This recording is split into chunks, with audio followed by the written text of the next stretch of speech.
Holodeck 3 program is reinstated. Open sesame! Commander Klingon vessel. We are energizing transporter beam. Now.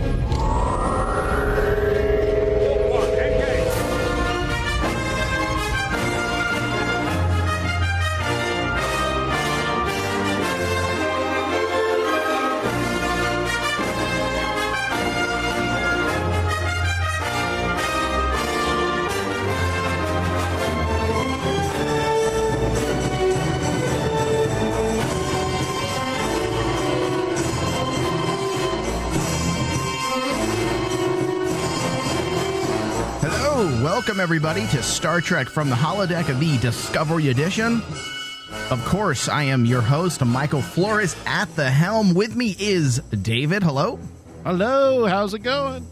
All right, so we got a big episode to work our way through. A lot of stuff happening. A lot of stuff. Season 1, Episode 14, The War Without the War Within. Directed by David Solomon, written by Lisa Randolph.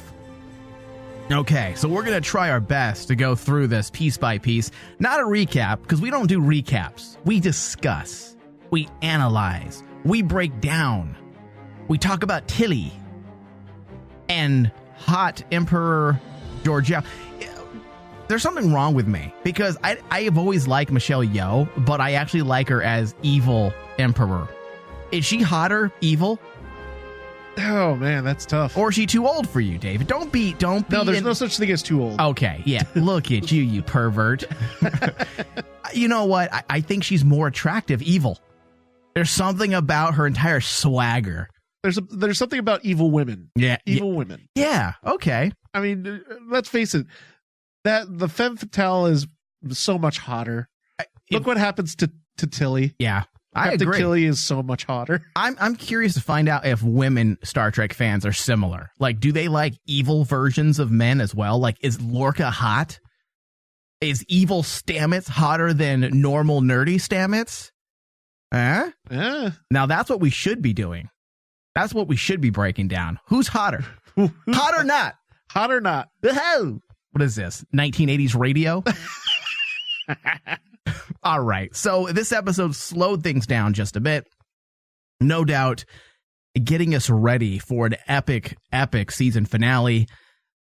The pieces, David, have been put in place, and I can't definitely say I know what's going to happen, but taking what I know of the original concept that Brian Fuller was working on, and knowing some of his inspirations, and some original articles that had come out long before Discovery aired, I think I might know what's going to happen by the end. And it might be connected to a previous Star Trek film, David. I don't want to say just yet. Just yet? But I might have yet another theory for our show. Yeah. Yeah, you brought up this theory to me before the show, and I actually am in complete agreement. Now, yes, we were miserably wrong. Are we wrong? Can we say we're wrong yet about Stamets? He's not going to be the Traveler. I think we can. Everything seemed to smooth itself out from his end. It was going so well. Oh, you liked corrupted. I like corrupted Stamets. Yeah. It was actually kind of really interesting because I wanted to know where are they going with him. I do agree. It gave him, I forgot his I apologize. I forgot the actor's name, but he's a very good actor. He is. And him having issues gives him a little bit of this intensity that I think makes his character more interesting and appealing. Maybe we just don't like straight characters, and when I say straight, I don't mean homosexual and what's the term? Heterosexual. I mean straight edge. We like our characters conflicted, flawed, and broken. That's just with a little edge to them. Yeah, and I think him having these issues made him a bit more intriguing. I have to agree, because like the whole point about Stamets was like we kind of got this. At first, he was like this really cool, snarky, know-it-all. Didn't listen to anybody. Wouldn't listen to Lorca at times. Yeah. and would look down upon people. And it's almost kind of like the whole thing that the whole incident with the spore drive kind of changed him a little bit. Yeah, but kind of now traumatized him in some way. But now he seems to be reverting back to normal Stamets. Yeah, but we'll see. Obviously, this is season 1 dilemmas. I'm sure the writers moving to season 2 are going to know what this man is capable of, and they're going to give him those type of intense moments. I really do hope. Yeah, for sure. Now, bringing it back to the theory, I think we're just going to get into it. All right, I was going to put it to the end, but let's just get into it because I think we can then use it as a way to segue into the rest of our discussions throughout this episode. Now, the theory is, first off, Brian Fuller has a love affair with Star Trek VI, The Undiscovered Country. As do I. I think most fans do. And when he was planning, in the planning stages, and as we know, please don't send me messages saying, listeners out there, please don't send me messages saying, well, Brian Fuller's gone. I'm like, thank you. I'm well aware Brian Fuller's gone, but they used his rough draft to craft the rest of the season. And in interviews, when they were getting started with the series, before he left the series, he mentioned his love of Undiscovered Country and him wanting to use inspirational cues from Star Trek, The Undiscovered Country within his series for Discovery for the first season. Well, dude, Undiscovered Country was one of those movies that I honestly feel was really underrated.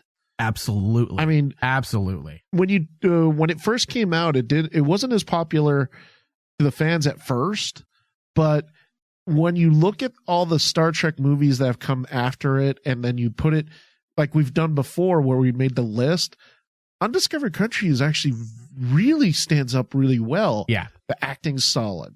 I mean, the William Shatner's not over the top like he usually is.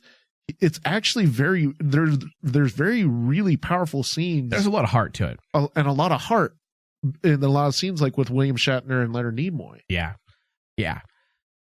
So I feel Brian Fuller is knows what is good Star Trek, because he's pulling inspirations for, the original concept. He was pulling inspirations from Undiscovered Country.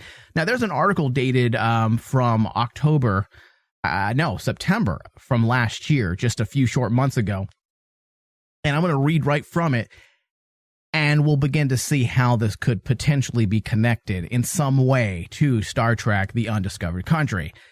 Now, this article says, while the previous 5 Star Trek movies and 79 episodes featuring the original cast took many opportunities to tell political stories, either about society or turmoil between nations, never was Star Trek as ripped from the headlines as in Star Trek VI, The Undiscovered Country. Beloved by former showrunner Brian Fuller, The Undiscovered Country became a taking-off point or touchstone for his version of Star Trek Discovery. The Star Trek VI writer and director Nicholas Meyer said after Fuller brought him on board Discovery as a consulting producer and writer. So though Fuller's contributions to Discovery have been partially, kind of null and void, the nuances from The Undiscovered Country can still be found in the show's DNA, according to reports. And with this ending, and in retrospect, when we look back and see some of the political aspects of Discovery, specifically the opening quarter of the series when we were dealing with the Klingons, we can see those connections. Now, the theory that I have is potential foreshadowing. Now, obviously, they can't leave things open-ended to where, hey, you have to watch Star Trek VI to really know what's happening, because you can't write TV like that. You can't rely simply on things already done. You have to allow your show to stand on its own 2 feet. Yes. Now, in order for any of this to matter, everything we've seen, the mirror universe, Georgiou becoming the captain again, at least in appearance, of the Discovery, for any of this to really matter, it's going to have some serious ramifications and or foreshadowing of things to come. All right. And what I mean by this theory let's look at Star Trek Discovery. What happened to the Klingon homeworld? I believe it had to do with the overmining. It's been years since I watched. That's what that's what they said. Right. Now, what if Discovery does something that creates a doomsday clock of sorts, a countdown to where they put an expiration date on the planet Kronos? And then now everyone who's in the know realizes, oh shit, this is why the planet blew up in undiscovered country. And it would make sense politically. And if you look at the manipulation of governments and you pick up a history book, how do you create non-enemies? How do you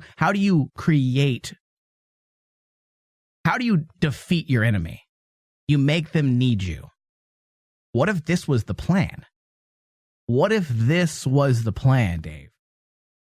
To destroy their homeworld so that someday the Klingons will need the Federation. It makes sense. How interesting would that be? And how cool would that be? Because at that point, the Klingon race would essentially be homeless. They wouldn't have a home planet to go to. And meaning that they'd have to branch out and have to go to other planets to survive. Meaning they would have to do the one thing that all Klingons, to this point, especially in Discovery, are rallying against, which is assimilating into other cultures. Right.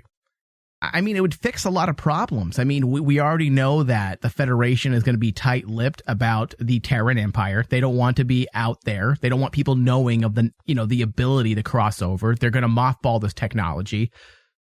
They're keeping the Terran version of the MU version of Georgiou a secret. So I think it's easy to slip this into continuity of Star Trek and not mess up any of the canon. You can easily create the catalyst of things to come. That very moment when the homeworld exploded. I don't know if they're going to do it. You know what? I'm going to call it now. They're going to do it. I'm just going to say it. I think it might lead. I like your theory that it will lead into it, because remember, this undiscovered country takes years after this. Right. So at least 30 years. Yeah, it has to. It would maybe 40. It would have to basically be the catalyst. It'd have to be the starter. Right. Whatever they did, and it would make sense. Yeah, it would make sense, and I would feel like it would justify the actions of where they're taking the series. Especially, all of these things that are happening, David, have to matter. Especially when you think about it, in undiscovered country, Spock was really adamant that they had to help the Klingons. And it's one of the questions that in Undiscovered Country was like, as a Star Trek fan that pulled you into the storyline, was the thing that was never explained was, why is Spock why is he so passionate about it? What if he's so passionate about it? Because Sarek was responsible for selling the idea to the Federation. Dude. Yeah. It would be, can you imagine how cool that would be? And it would justify, and we're going to talk a little bit about this. We're barely scraping the tip of the iceberg of this theory and what it could mean for the show. We're going to get into all of it after our first break. But this is kind of what our conversation today is going to focus on. The bigger picture of the season. The bigger picture. We only have one episode left, and many audiences are left wondering, what is this season really about? The first quarter of episodes laid the groundwork for some really amazing introspectives into discovering oneself, but it also spent a lot of time setting up misdirection, i.e. the Ash Tyler, the Vok, and T'Kuvma scenario. Now, this isn't a negative, but now that we have only one episode left, we have a better grasp of what the inaugural season's arc is going to be about, and we have a clearer picture of what the writers were attempting to do this year. And we're going to get into that, because I feel like all these things being put together, the twist, the plot twist, the misdirection, has to amount to something, and it has to amount to something big. That's why I totally agreed with your theory that basically for for it to connect to Undiscovered Country would actually be really big. Yes, and you can't because Dave, you can't have a show simply filled with plot twists. Yeah. And not have any real validity or impact to our heroes' lives. There has to be something big that happens to them. That's a butterfly effect. Right. And some people might say, Michael, slow down. I mean, because look at, Star Trek has never really been these big moments. And for the most part, I would agree with that statement. However, this is not written like any other Star Trek show. It's not written like this is very serialized. There's a lot of moving parts. So because this show is written very differently, there's a certain amount of expectations that comes with those writing cues that or the writing liberty, or I'm sorry, there's some expectations that now come along with the liberties that the writers have taken with the series. We expect something impactful.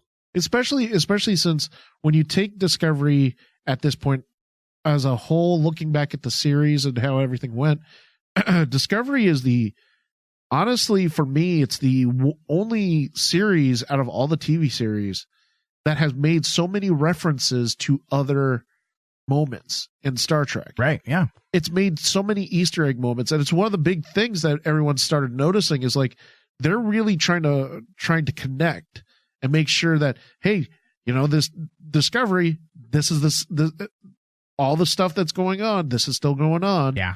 They make the Easter egg references. They do, and in this past they mentioned Kronos, and it's like everyone says, "Well, wait a minute, Kronos was destroyed." Yeah. So, dude, it's gonna. I mean, the writers have definitely done they're definitely giving nods and giving respect to everything that came before. Yeah. And these little nods that they're doing, like even the Archer reference was fun for me. The Archer reference caught me off guard. Like I didn't realize that they would do it. Yeah, it was awesome because they mentioned earlier in the episode that no one's been on Kronos for over 100 years, and that was it was left.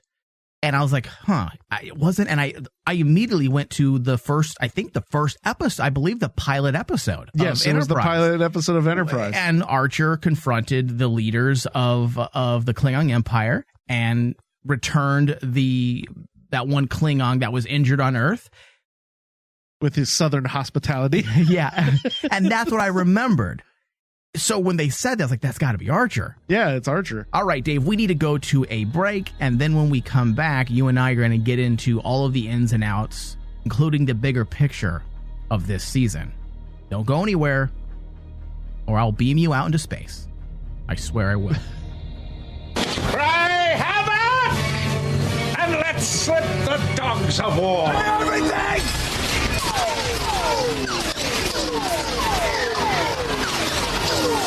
Open sesame! Crossing over to other past things in Star Trek. Yeah. What if the Kelvin timeline passed through the original Star Trek, like the Mirror Universe?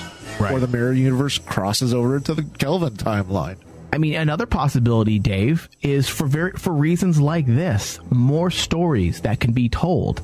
I think Star Trek, with all of the TV shows that already messed up its own continuity, stuff that is canon was just forgotten. Yes. Like the Klingon head, star dates was a huge thing that they just changed whenever they wanted. From movies to the original series to Next Generation, Deep Space Nine, Voyager, they weren't even consistent. So there's a lot of issues that was created over the past 50 years of Star Trek, and much like Star Wars had to do, yes, I said the horrible word to all you Star Trek fans, but even what Star Wars did, in retrospect, it was a good thing what they did. Star Trek from the Holodeck, exclusively on Rain Man Digital. Go to RainmanDigitalMedia.com or Patreon.com/RainmanDigital. End simulation. The Rain Man Show. The Rain Man Show. There's no outcry. Let me tell you why, okay? Yeah, shut up. Because 65% of my family is Hispanic, okay? Okay. What's the other percentage left? It's 65, 35. 35% of my family is redneck, okay?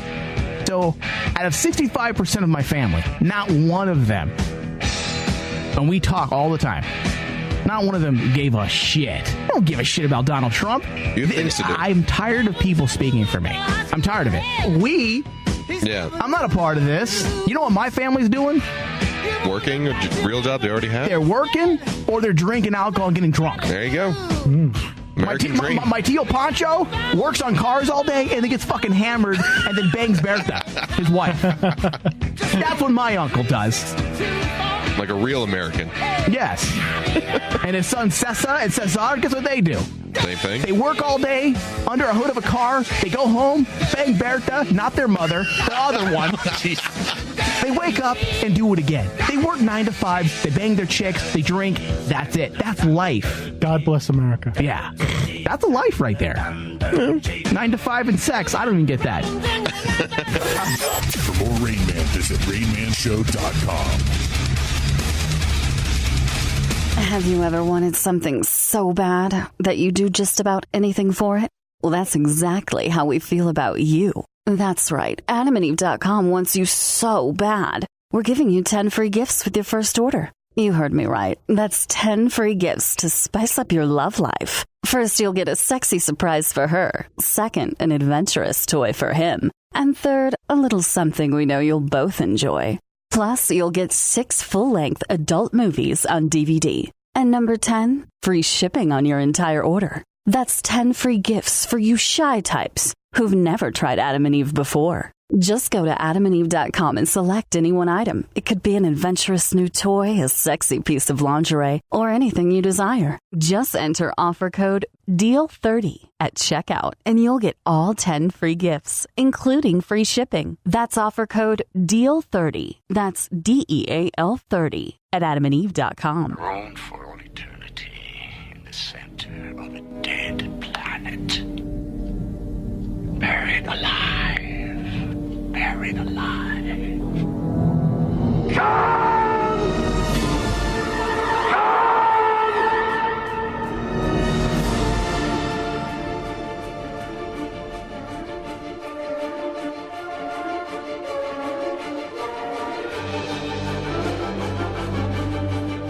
All right, welcome back. Star Trek from the Holodeck.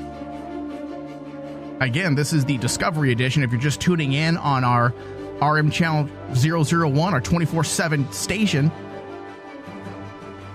Now, if you miss any part of this broadcast, you can always find us on Stitcher and iTunes. Just search Star Trek from the Holodeck. Also, the Rain Man digital app, David. People can now download the app from the iOS App Store, as well as the Google Play Store. Just search Rain Man Digital and take not just this show, but all of our shows on the network, on the go, anywhere you go. You also will have access to our live channel. So when we broadcast live, you can listen to the show. All right. So, The War Without, The War Within, directed by David Solomon, written by Lisa Randolph. All right. So the first season of Star Trek Discovery, as I was saying, is drawing to a close, and it looks like the Federation is contemplating throwing out ethics in order to win a war. I think this is a place many Trek fans didn't want to find ourselves. Mm-hmm. Just because so many of us fans have our own thoughts on what defines Trek, specifically when we're talking about ideology and the morality of the Federation. But if it's used to pose questions of ethics and explore the human condition and the trials and tribulations of war and what is deemed fair and just, I think it works. I think it's okay to pose questions. Now, whether or not the bulk of the Federation or Starfleet is involved in a potential genocide of sorts, which I'm thinking that's kind of what it sounds like Sarek and Georgiou have planned. I'm not alone here, right, Dave? No, I'm not alone. You're not alone. Trust me. So if they're using it to pose questions, I think we're okay. I think whatever the ultimate decision is, I think is the deciding factor. I mean, Star Trek hasn't just been about exploration and science, but about the human condition. And these are realistic questions, things that human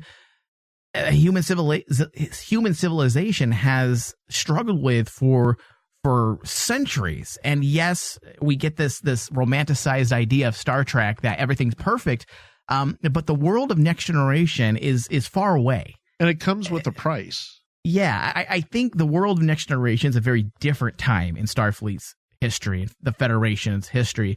This is a time of mystery and intrigue and distrust and fear. It's the unknown.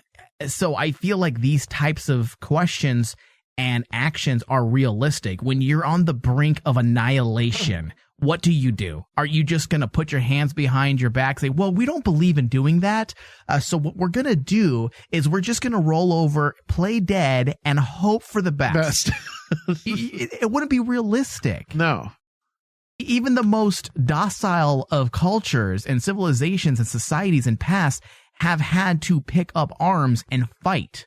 I'm glad you brought that up, because one of the most impactful moments for me in the episode was the dialogue between Georgiou telling Burnham, and I think she was like telling Burnham how she defeated the Klingons in her place, and the way she saw it, right. And I'm like going, in a lot of ways, that dialogue was really important to hear from Burnham, because now we're having that what we call that trifecta of brilliance in Burnham's character being questioned. Yep. Because remember, at this point, Georgiou has always been pictured as the type of captain that we expect in Star Trek. The Jean-Luc Picard, the logical situation, the always take the peaceful route, negotiations above all, Federation all the way. But here, she's being told by basically Georgiou, a different version of Georgiou, but still someone she actually, I guess you could say at this point, still trusts. They keep bringing up the echoes of fate. There's a connection there. They can't deny it. And I think that's why they keep saying that, and to justify why the writers are connecting them in this way, because it's fate. There is a connection there. Even the evil emperor who eats Kelpians and wants to slay people, even she feels that draw to Burnham. Yeah. And that's why it's thought that dialogue was so important. I agree. In this episode, because it was like, just like what you said, it really brings into question the morality of Star Trek. Yeah. What are you willing to actually, if those Star Trek fans out there want what we saw in Next Generation, they have to understand that that came at a price.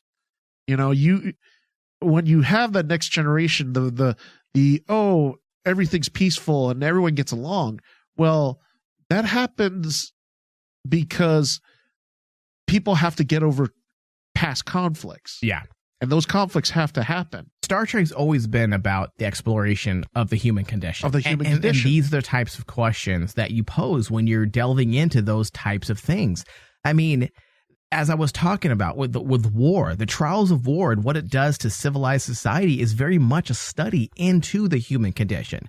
The use of the Mirrorverse and its dingy reflection can easily be used to describe or hold up as an example of bad decisions. So to use that to contrast the two and then see what decisions are we going to make based on what we already saw the Terran Empire make, it creates a bit of internal conflict within the audience, wondering, a little bit of suspense. But what are they going to do? Are they really going to do exactly what they're against? And we just saw what happens when you make those types of decisions. Look at the Terran Empire. And there's one of the poetic reasons why Fuller and company, Aaron Herberts and Gretchen Berg decided to use the mirror universe for those types of poetic nuances, to ask those types of questions. So I don't have a problem with the show setting this type of scenario up, because it is by definition Star Trek. It's very different than the Star Trek we've seen in the past, but the fundamentals of it is the same. I mean, look at Star Trek Next Generation, the pilot episode, which I know a lot of people hate on it, but I feel like the pilot episode is a contemporary masterpiece of ethics and the questions that Q poses to the crew of the USS Enterprise. It's very similar to the questions that are potentially being asked here in this episode of Discovery. Are you going to make the human decision and the negative human decision and show us all that you don't belong out in space, Captain Picard? Yeah. El Capitan. El Capitan. Yeah. So the war without the mirror universe wouldn't have been the same. And that's why I'm justifying the use of the mirror universe as well. The war without Georgiou's death wouldn't have been the same. The mirror universe without the prime Georgiou's death wouldn't have been the same. These elements are working in tandem, and it aids in the construction of the overall arc of the season. Yes. You can't have one without the other, at least in this particular story that they set up. Without those bookends of the two's death and how they both are creating a conflict and posing questions for Burnham, and she's learning from both, it's quite a very intricate and very intimate story. So I feel like all of it works. And what's going to be the deciding factor, Dave? I think that's a question that we have to ask as well. What will give this season resolve? Again, what will be the deciding factor? Federation ideals, the ideology of the Federation will prove more important than ever. And because the writers are purposely contrasting the Federation ideology with what many believe to be opposing ideology, the aspects of war and the MU works. It is Star Trek. It all is, I think it's all circling in on each other to tell one circular arc of a story. I feel like the mirror universe has just worked perfectly with what they're trying to say. Because in the end, what will save the day? What will help our heroes win? Federation ideology. And again, and that's why we're asking those questions, because we're not throwing Federation ideology out the window. We're not forgetting the ideals of Gene Roddenberry and what he envisioned Star Trek and the future. We're not throwing them out. We're putting it up for debate. Will the Federation choose the right path? Yeah. Will they choose Federation ideology? Because that's the ideology that we know is right in this particular setting. So they're not just throwing it out the window for the fuck of it. They're doing it to create those questions. Yes. You can't have conflict, drama, and suspense without posing questions and considering the opposition or the other side of the argument. You know, you show all the options on the table. You let our characters decide. Not knowing whether or not our protagonist will make the right decision is writing 101. Yeah, I think that you bring up a really good point that basically it also comes down to the characters. I mean, our centralized story is being told through one person throughout this entire time, and it's Burnham.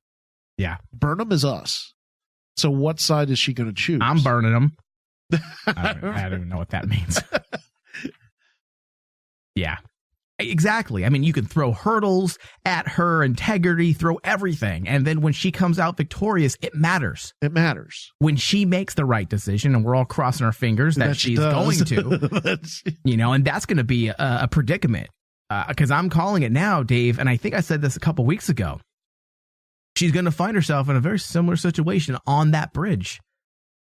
She's not going to agree with the decision Georgiou is going to make.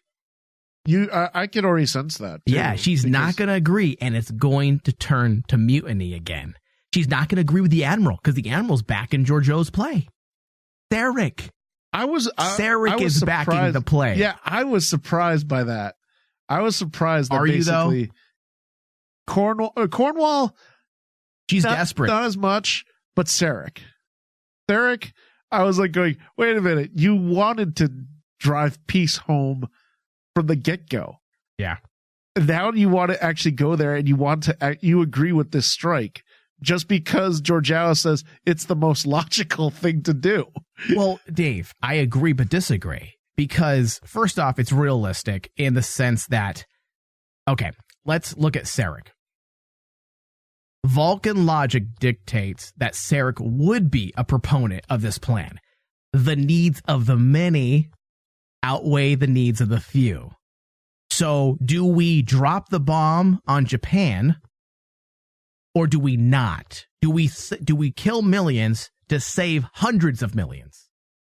You get the question? Yeah. And that's where Vulcan logic, particularly Sarek, the needs of the many outweigh the needs of the few. So to me, him being a proponent for this plan that we aren't really privy to, that we can only guess what the plan is at this point because it was kind of left open-ended. But to me, it would make sense because of Vulcan logic. Or do you disagree? No, when you bring it up like that, I mean, it's funny that you bring up the tried and true. Oh, dude, it always argument. works. It wins. It always works. It wins every argument. You can look. The needs of the many outweigh the needs of the few. I do that. I do that line with my wife when we're fighting. I'm like, hey, listen, listen here. The needs of the many outweigh the needs of the few. And she just looks at me like I'm an idiot. Like, I just won with Vulcan logic. Because you're right. I mean, like, I hate to say it, that argument has never been proven wrong. And yes, a lot of people say, well, what about the search for Spock when he says the needs of the one outweigh the needs of the many? That was just a turn of, dialogue. It was just a clever way. It was a turn. There's no way. When you look at the search for Spock, it's kind of like, no, I have to say this wasn't worth it. Yeah. I don't know, man. I feel like it makes a lot of sense. And you're right. I mean, it's hard to actually argue against the tried and true Vulcan logic. That it's kind of like the I can't say it. I've never been able to say it right, but it's I think it's the Quasi-Maru or the Kobayashi Maru test. Yeah. The no-win scenario. Yeah. And Kirk found a way, but he found a way because he cheated. No scenario is unwinnable. Yeah, I agree with Kirk. Hey, if you have to cheat to win, do it.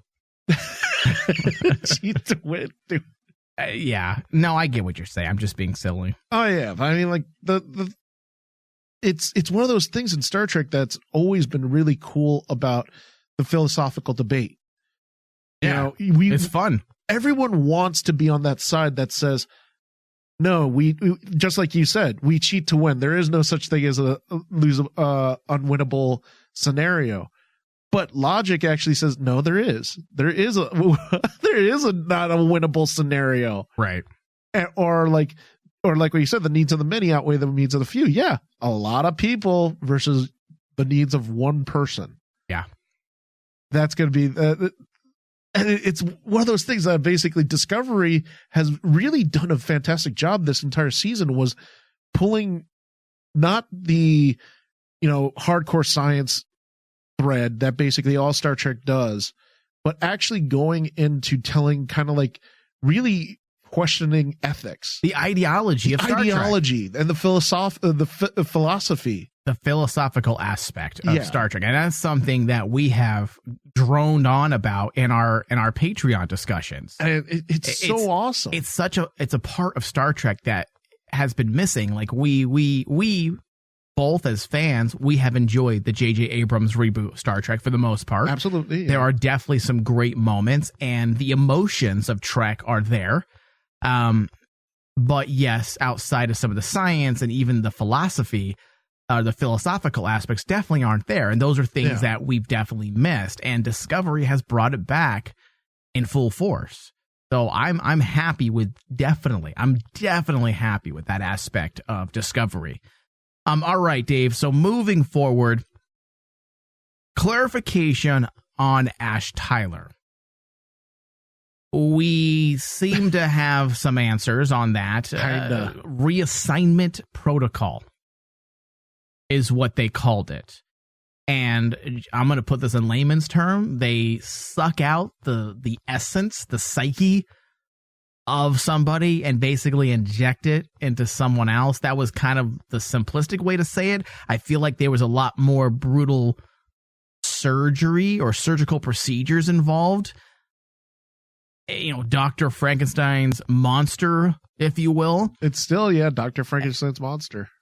Yeah, so he's not really a human or Klingon. He's something else. I'm still wondering, though, how this is all going to play out. It would be smart, though, if this ends up aiding in the explanation of the Klingon appearance. I know we've had explanations before. Worf mentioned Deep Space Nine many, many years ago that they don't like to talk about it. The Klingons, that is. And, of course, in Voyager, even more recent, they also did their version where they, what is it called? The augmented virus. It was some type of mixture of a flu and an augment virus, I believe. I could be wrong with my wording, but I think the listeners get what I'm saying. But it still doesn't explain the massive difference in the Klingons now and the ones we've seen in the original series. And yes, I know there's some liberties that many of the writers and producers have taken over the years, and I get it. And it's going to happen with a show that's been on the air or in some way for well over 50 years. So it makes sense. However, if you can fix it, why not, right? And I think this might be the perfect scenario to fix that little, I don't want to say little, but glaring issue in Star Trek, which is the Klingon appearance. I think it can, definitely, because like you're right. The thing is like what they did to Ash is absolutely ethically inhuman. Yeah. And they cannot sweep this under the rug as, oh, he's okay now. He's okay now. There has got to be something fierce around the edge, around the corner. Yeah, there's got to be. And the cool part too is this episode once again touches on a philosophical debate of some sort with Ash. Is like, okay, what is he? You know, he's not really human, and he's not Klingon. He's not Klingon anymore because apparently Vok isn't there anymore. No, he says he is. He says that he has all his memories. He has all his memories, but is he Vok still? Yeah. And then the thing is like it brings it to question of like, if in a really roundabout way, when I actually saw the dialogue and how Ash was treated in this, it reminded me a lot of seeing Data for the first time and actually asking the question, what makes Data human? Okay, at this point, what makes Ash Ash? What is he? Well, he has Vok's memory, so he's Vok. No, he's not Vok. Because he has Ash's memories. Well, those memories are false as well. So, what is he? And it really reminded me of like character stories that I've seen in the past that Star Trek does really well, like the character of Data in Next Generation, where you actually sometimes ask yourself, we all know Data's an android. Yeah. But his whole goal is to be human. Yeah. But can he ever become human? No. Yeah. Dude, if they, knowing that the season has been picked up for a second season, and I think it's safe to say that we're going to have several more years of Discovery. If they take Ash down that route, yeah, you know, to figuring out who he is, you can do some really good, serious and dark storytelling. You really can. Absolutely can. But also let's use his DNA, his Frankenstein syndrome. Let's use it to also fix a major canon issue. Please, let's do it. Absolutely. Yeah. All right. So ultimately, this was also about Burnham, the internal conflict of logic versus emotion. It's okay to love. And I think that was also the point of this Ash Tyler little, not distraction, but turn that we did for a little bit, going back. Kind of, we got away from him for a little bit, and now we're bringing it back. And it said something about Burnham's journey. I think that was another point that the writers wanted to convey, especially with that very emotional goodbye of Sarek, which is very un-Sarek-like, and I like it because I know some people out there like, oh, he should love Spock. He should love Spock. God damn it. But sometimes it's harder to show emotions to the ones that you should. Yes. That's real life. And I'm speaking from experience. Sometimes it's easier to express yourself to somebody else other than the ones that maybe you should be. Yeah, and the thing is, you gotta understand that Sarek is a very complicated person. Like, we all know that his wife has always said he's a very loving husband. I used to remember all the Star Trek episodes where they'd focus on Sarek and Spock and Sarek's wife. Sarek's wife would always say, Sarek's a very loving husband or a loving person. But you think about it, it's like he's a Vulcan.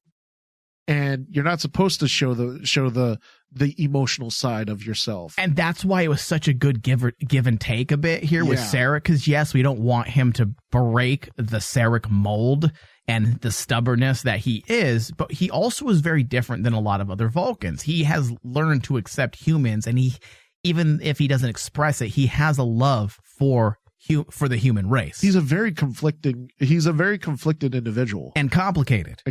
That's the word, complicated. A very complicated person. And for him to say it's okay to love is a huge thing, not just for Burnham's, overall arc for the season and her conflict of being human versus Vulcan and which one does she choose.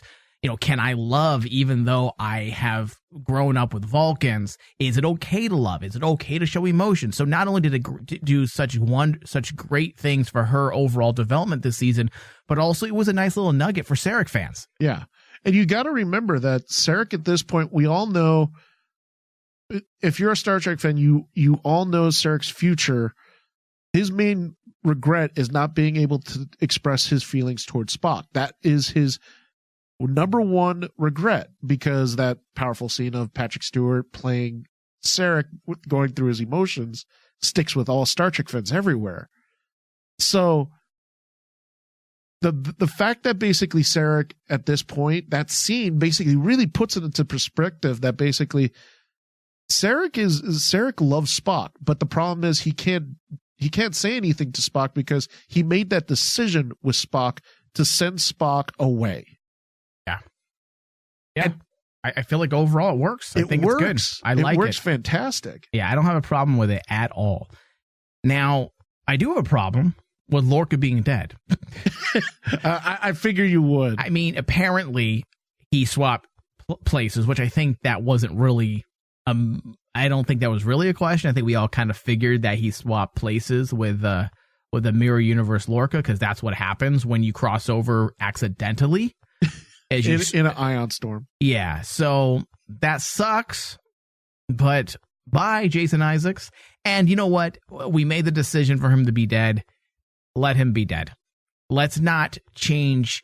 I feel like when you have scenarios like time travel and mirror universes, it takes away the stakes a bit. When, oh, hey, we can have this version. Hey, he's back.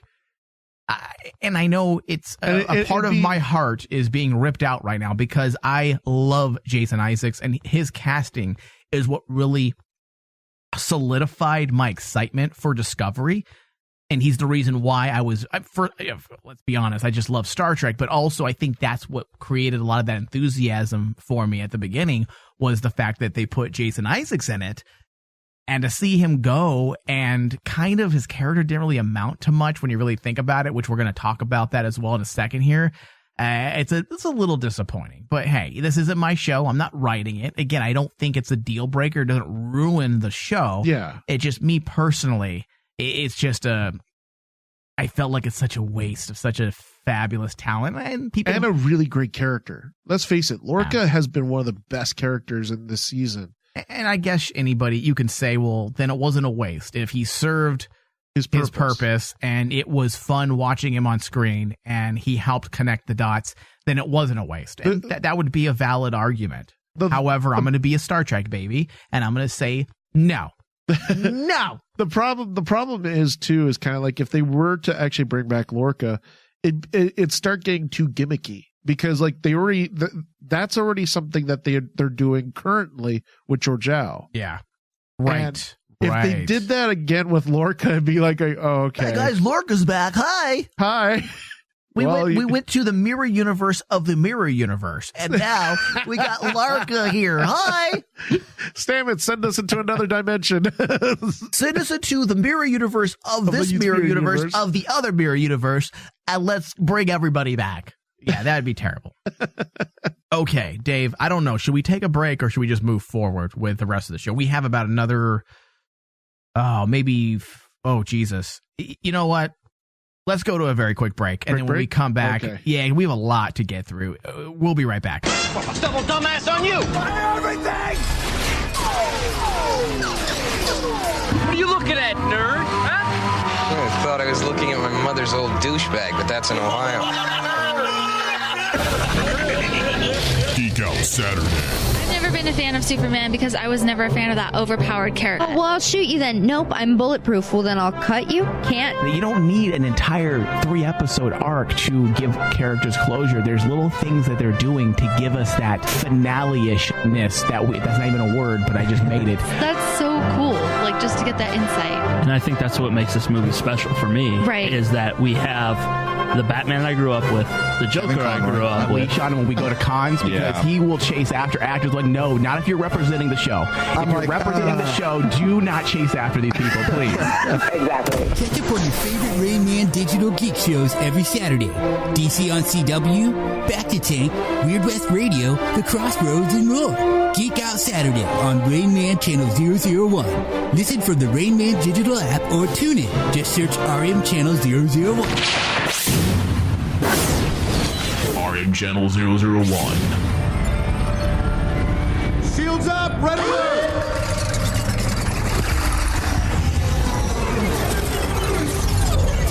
All right, David, we're back. Hello. Hello. David. How's it going? Oh, can you hear me on the comms? Yes, I can. All right. Okay, so it's time to get serious here, Dave, because the bell is ringing. It's time to pay the piper. We're almost there at the end. How this season will be remembered all comes down to next week's episode. Yes. It seems like this season will be remembered by its slight detour to the mirror universe that the first quarter of the season was working towards. And I think the biggest question is why? And this isn't a negative. Let me stress that again. I'm doing my part as a host, Dave, to pose questions and get people thinking and wondering and possibly get on the same track of the writers and kind of figure out where they're coming from with this season. Yeah. And in order for the mirror universe aspect, which again, the season was built around, something very, very, very big needs to come from it. The fact that the show was built around the concept of the mirror universe, except for the opening pilot, the binary stars that laid the groundwork for the Klingon War, which is being used to bookend the season, obviously. Yes. But the overall season was built around Lorca's return to the mirror universe and everything that would follow afterwards. Yes. And in order for it to matter and justify that your entire season was built around that, something big, I'm going to stress it again, something really big needs to happen because of the mirror universe.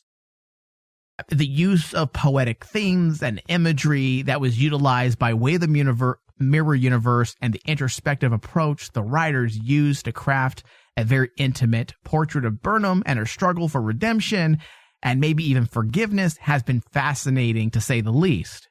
But what does it mean for our narrative arc? All of this is fine and good. I mean, this is character development, and I feel development has been on point, but it has to do something for the overall arc of discovery. If Burnham is meant to be the arc, then that's fine. I mean, an intimate story is something we've been talking about all season, with the trifecta of brilliance, for example. Yeah. The show was geared to focus on Burnham, but let's break it down.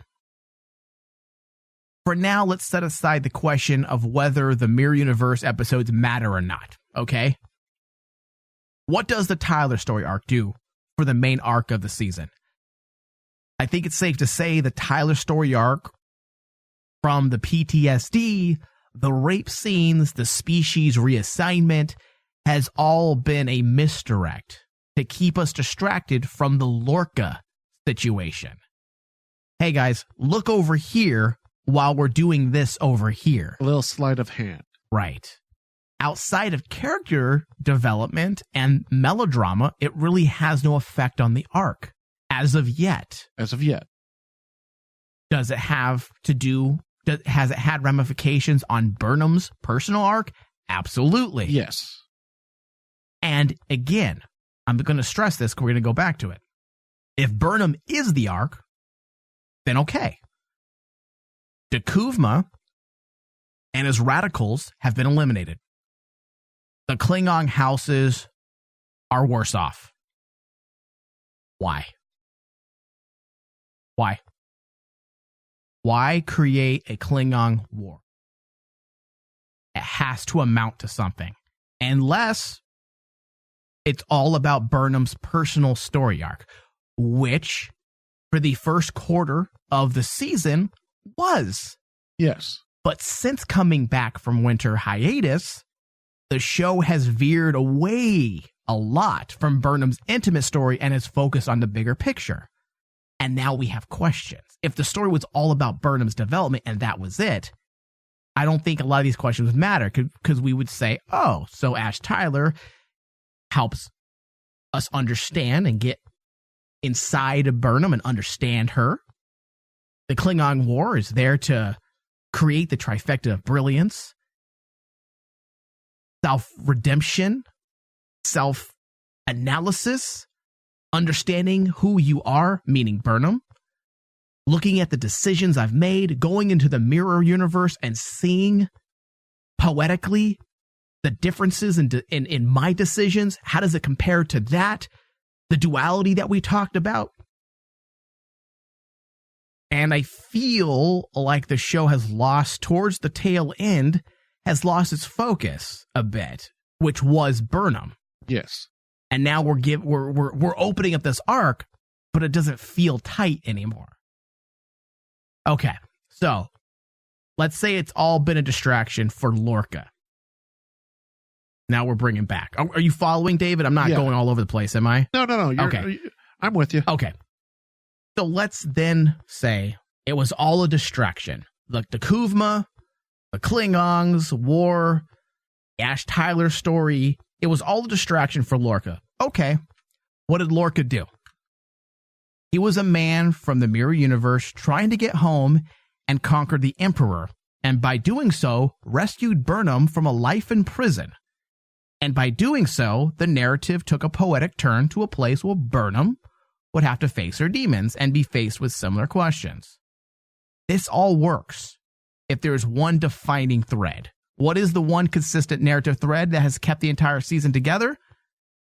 The events that spun out of control at the Battle of the Binary Stars, its Klingon War, and Burnham's responsibility to fix the problem she started, second chances, echoes of fate, and the possibility to take control of one's fate. This just needs to be drove home a bit more. Yeah. And don't forget, during this whole season, Lorca has been this character that to Burnham has been trying to hammer home the idea of destiny. Right. Right. So if these are the things they're saying, they need to drive it home a bit more. The narrative thread needs to be clarified just a bit. And I think that's what we'll see in the last episode. I think the writers have done such a great job, but the last 3 episodes have kind of spun out of control. Like the roller coasters all over the place. And it puts me as a viewer in a weird position, Dave, because it's weird because I've enjoyed those episodes. They have been fun. The mirror universe is fascinating. But in retrospect, when I take a step back and I have to, discuss the show, I start wondering what happened. In the last 3 episodes, it feels like the wheels are falling off because we took the focus away from Burnham. And some may argue, no, we haven't. The whole mirror universe was about Burnham. but we also had other things you start questioning. Like, what was Lorca's point? You're telling me Lorca's entire purpose was so that Burnham can get to the mirror universe so that we can bring Georgiou back, so that we can then book in the show with a standoff on the bridge that would be a mirror reflection of how the show started? Okay. It feels like a stretch, though, that you create distraction and all Lorca is a writing gimmick. Yeah. It's weird. It feels a little contrived, and I don't want to feel that way because I feel like the show has been very strong, but at the last moment, I'm like, all right, something doesn't feel right. Yeah, and basically, it feels too simple.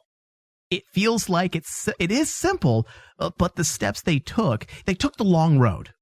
It's a simple journey, but instead of going up the hill, they went around the hill and then up it and then back down and then up again. And then up again. So placing Burnham and Georgiou on the bridge together and seeing how their fate will play out, I think will be strong. And I think it's cool. And I think it will work. Especially when we're taking into account the Star Trek, philosophical and poetic approach, the Shakespearean effect, if you will. I'm all about it. But it just seems a little weird when you start looking at some of the Ash Tyler stuff. And was it just filler? Yeah. It doesn't feel right. Or even the stuff with the crew, with Saru, in the mirror universe becoming captain. Right. That's what I thought was confusing in this past episode, is like that seemed to all of a sudden just been swept under the rug. Like no one mentioned that basically Saru manned up. He kelped up. Yeah. He got his ganglia in control. Yeah, he did.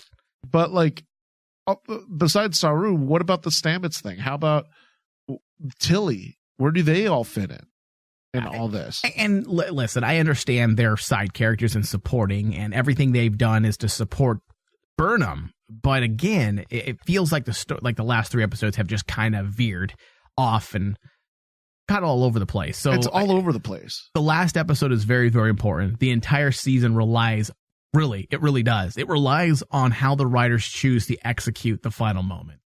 Because I don't think this is a deal breaker. I'm just saying that there needs to be some serious ramifications, and the Lorca and Georgiou and all these big high concepts, the Ash Tylers, the D'Kuvmas and the Volks, and all these things that have been playing around, kind of helping build up this season. It has to amount to something much bigger than what we are getting. I'm on board. And if the show is not about that, but if this season's about Burnham, then they need to kind of tighten it up a bit then by the end. They do. Because it feels like they're trying to do something bigger than Burnham at this point. The question is kind of like, are they trying to set the plate for next season? I don't like when shows do that. You know what? And that's what leads me to my main concern is I don't want these last 2 episodes to all of a sudden be like a setup. Yeah, you know what? Don't do that. Let the episode for season 2 set up your season. Let's worry about this season. There's a lot of moving parts. So I've said my piece. I don't really need to say my final thoughts, Dave, but I would like to get your final thoughts before we sign off on today's discussion. Give them to me. Okay. Give it to me. My final thoughts on the episode basically echo yours, honestly. I mean, all the notes that I've taken in this past episode, you pretty much touched on. The episode feels very, very branched out. There's so many moving parts going on, and you're kind of left thinking, okay, where's this leading? And then, however, then there's the big elephant in the room where it's like, well, they just put Georgiou in the same spot that she was in before she died. They're going into a very very stressful scenario, a life and death scenario, just like in the very beginning. And Burnham just seems to be almost angled towards that direction that basically you're going to have to make another decision, just like what you did in the very beginning. And the question becomes everything that Burnham has experienced, what is she going to make? And just like what you said, if they go that route, great. However, they need to tighten it up more and make all the other branches matter. You know, I understand that basically, just like we said, the like Stamets and Tilly and Saru and even Tyler to some point, they're all side characters. But they've all been introduced very well and very developed alongside Burnham to the point that their story is starting to kind of like emerge out of this. And basically you want to actually continue that on, but we all know that has to end. So, yeah. So, it's I'll be honest, I'm really interested and a little nervous yeah, about the season finale because there's so much that they have to actually show us. Yeah. And you know, I'm not being negative. I'm really not. And I hope it's not coming off that way because I really have liked what they have done. I just feel like something is a bit off since they've come back from winter break. The first half of the season was really, really strong. And I don't know, was Burnham's story derailed due to the writers wanting twists and turns within their plot? I feel like her story is no longer driving the train, but the train is driving itself. Exactly. And like the thing I believe I mentioned to you off air was like,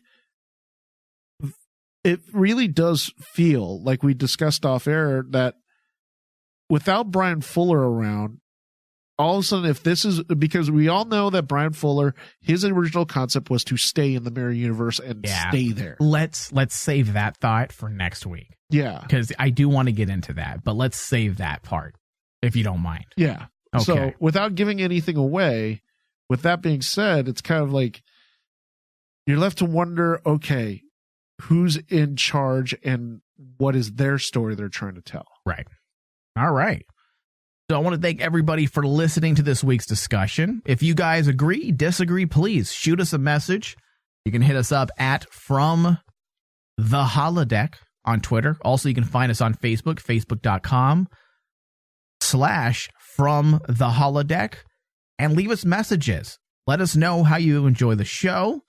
If you hate me, you hate David, or you like us and you want us to cover other things as well pertaining to Star Trek Discovery, we need to start setting up our off-season shows because we don't do a whole lot off-season, but I'm willing to do maybe one show a month to kind of keep Discovery fresh on everybody's mind. But also don't forget, we do Patreon shows as well, where we delve into all types of different versions of Trek, whether it be the philosophy of Trek or a Q-centric episode or the Borg or even the Mirror Universe. And you can get all those discussions on Patreon. Just go to patreon.com/RainmanDigital and pledge $5 or more a month and gain access to the additional hours of holodeck content and more. So thank you, David. Thank you. Live long and prosper. I couldn't help but notice your pain. My pain? It runs deep. Share it with me. End simulation.